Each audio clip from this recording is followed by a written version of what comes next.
আপনাদের পানি লাগবে কিনা, পানির বোতল কিন্তু আছে আপনার ওখানে, পানি লাগবে, পানি পানি আছে, হ্যাঁ এরকম একটা বোতল আছে। মুগ্ধ আমাদের জন্য অনেকগুলো পানির বোতল রেখে গিয়েছে, সেই পানি এখানেও আছে। অগস্ট মাস আমাদের শোকের মাস।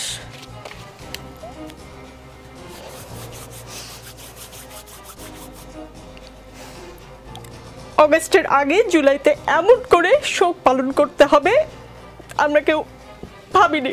কিছুক্ষণ আগে আপনাকে একটা ঘটনার কথা বললাম, আপনি শুনেছেন। আমি আশা করি মাননীয় প্রধানমন্ত্রীকে আপনি এই ঘটনা বলবেন, কি হয়েছে একজন শিক্ষার্থীর সঙ্গে। প্লিজ দর্শক কেউ ভাববেন না যে আমি প্ল্যান করে এসেছি, আমি কোনো ভিউ বাড়ানোর জন্য কান্নাকাটি করছি, প্লিজ কেউ ভাববেন না। আমি একজন অ্যাঙ্কর, আমার আসলে ইমোশনাল হওয়ার কথা না, আমি মূল অনুষ্ঠানে যাচ্ছি। আজ বারবার বঙ্গবন্ধুর কথা মনে পড়ছে। বঙ্গবন্ধু বলেছিলেন আর যদি একটা গুলি চলে, আর যদি আমার লোকের উপর হত্যা করা হয়, তিনি হুঙ্কার দিয়েছিলেন পাকিস্তানি স্বৈরশাসককে। আজ বঙ্গবন্ধু থাকলে এই অবস্থা হতো? দেখুন, আপনার যেই মনের যে কষ্ট আমার মনে একই রকম, একইভাবে আমারও অন্তরে দাহ হচ্ছে।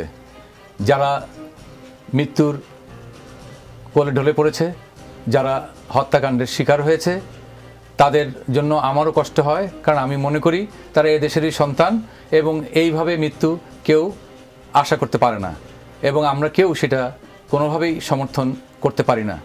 কিন্তু যেই পরিস্থিতিতে যেই ঘটনাগুলো হঠাৎ করে ঘটে গেল, ছাত্র আন্দোলন এবং একটা তাদের একটা দাবি, যে দাবি যৌক্তিক দাবি, এবং এই দাবিটা কিন্তু অনেক আগে 18 সালে পূরণ হয়ে গিয়েছিল। 18 সালে পূরণ হয়ে যাওয়ার পরে আপনারা জানেন কোর্টের বিষয়, হাইকোর্ট থেকে এটা অবৈধ ঘোষণা করা হলো, পরবর্তীকালে আবার ফুল বেঞ্চ আবার 1 মাস পরে দিল। এরপর আন্দোলনটা বাড়ার সময় হঠাৎ করে আমি এগুলো যেদিন এগিয়ে নিয়ে আসা হলো, সেই 7 তারিখ থেকে এই মাসে নিয়ে আসা হলো, মানে অগাস্ট থেকে জুলাইতে নিয়ে আসা হলো, তখন এই 2-3 দিনে হঠাৎ করে দেখা গেল যে এটা ব্যাপকতা লাভ করলো। তা আমরা জানি যে নিরীহ ছাত্রদের, তা আমার বিশ্বাস, আমি বুঝি যেটা নিরীহ ছাত্রদেরকে সামনে রেখে তৃতীয় অনেকগুলো শক্তি তারা এই ছাত্রদেরকে ব্যবহার করেছে এবং এই হত্যাকাণ্ডের ভিতরে যে যেই মৃত্যু হয়েছে, এই মৃত্যুর ভিতরে যে সব পুলিশের গুলিতে হয়েছে বা আইন শৃঙ্খলা রক্ষাকারী বাহিনীর গুলিতে হয়েছে এমন না, এখানে তৃতীয় শক্তি এবং তারা অস্ত্র হাতে। আজকে আমার কাছে একটা ভিডিও এসেছে, আমি আমার ফেসবুকে আপলোড করেছি, যেখানে কোনো পুলিশ ছিল না, কেউ ছিল না, একটা নিরীহ একটা ছেলে দাঁড়ানো, 20-50 জন ছেলে দাঁড়ানো, তার মধ্যে একটা লোক আসলো পিছন দিক থেকে, পয়েন্ট ব্ল্যাঙ্ক তার মাথার পিছনে গুলি করে সে মসজিদের ভিতর দিয়ে আস্তে করে চলে গেল। এবং আমরা যেটা দেখেছি যে অনেকগুলো সম্পদ ধ্বংস হয়েছে। অনেকে বলে যে প্রাণের মূল্য বেশি না সম্পদের মূল্য বেশি।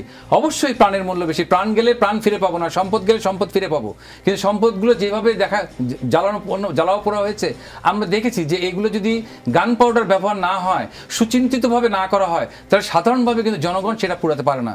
এই ধরনের পরিস্থিতির মধ্যেই কিন্তু আজকে আমরা এখানে দাঁড়িয়ে আছি এবং এই শোকের মাসে আমি নিজেও ভাষা খুঁজে পাচ্ছি না। কিন্তু আমার কাছে একটাই মনে হচ্ছে যে ছাত্রদের যে দাবি, প্রথমে যারা যে 8 দফা দাবি হয়েছিল, আমি যেটা জানি যে আপনার ফুল বেঞ্চ থেকে যখন রায় আসলো, তারপরে কিন্তু এই 8 দফা দাবির প্রায় সব দাবি কিন্তু সরকার মেনে নিয়েছিল যে তাদের সাথে এরপরে বসবে। তারপরে মনে হলো যে সমন্বয়কদের মধ্যেই মনে হলো যে একটা বিভাজন হয়েছে, কেউ বলে 8 দফা, কে দিল আমাদের 9 দফা।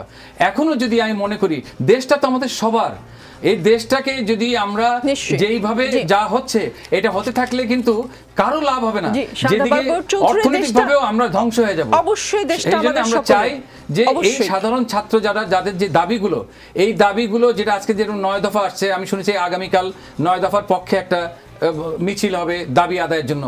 যদি তারা নিজেরা একটা ফোরাম করে, যে সেটা মিলে যদি সরকারের সাথে বসে ওপেন একটা ডায়ালগ হয়, আমার তো মনে হয় যে এটা কয়েক ঘন্টা মধ্যেই সব সমাধান সম্ভব।